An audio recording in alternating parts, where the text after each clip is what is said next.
ناظرین، ایک دفعہ کا واقعہ ہے کہ حضرت بایزید بسطامی رحمۃ اللہ علیہ عصر کے نماز کے بعد ایک دفعہ شہر کے کنارے چہل قدمی کر رہے تھے کہ ایک کنارے دو نوجوان، ایک لڑکا اور ایک لڑکی بیٹھے ہوئے تھے اور ان کے سامنے ایک بوتل رکھی ہوئی تھی۔ حضرت نے سمجھا کہ یہ دونوں شام ڈھلنے کے انتظار میں ہیں اور بدکاری کرنے والے ہیں، اور ان کے سامنے شراب کی بوتل رکھی ہوئی ہے۔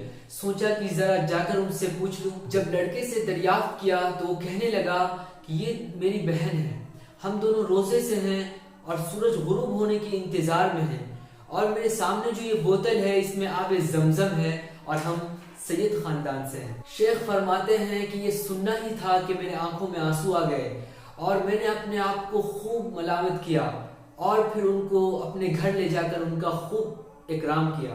پیارے ناظرین، کسی سے نفرت کی وجوہات میں سے ایک وجہ بدگمانی بھی ہوتی ہے، کیونکہ اتنی توفیق نہیں ہوتی کہ ان سے پوچھ لیں کہ بھائی آپ نے یہ کام کیوں کیا ہے یا کیا ہے بھی کہ نہیں، بس بدگمانی شروع کر دیتے ہیں۔ لہٰذا بدگمانی کرنے سے پہلے اتنی سی زحمت کر لیں کہ ایک مرتبہ خود بھی وجہ پوچھ لیں تاکہ تسلی ہو اور ہمیشہ کی نفرت سے نجات ملے۔ ناظرین، اگر آپ کو یہ ویڈیو پسند آیا تو ویڈیو کو لائک کیجئے، سعد اللہ آفیشیل چینل کو سبسکرائب کیجئے۔ تب تک کہ آپ رکھیے اپنا خیال۔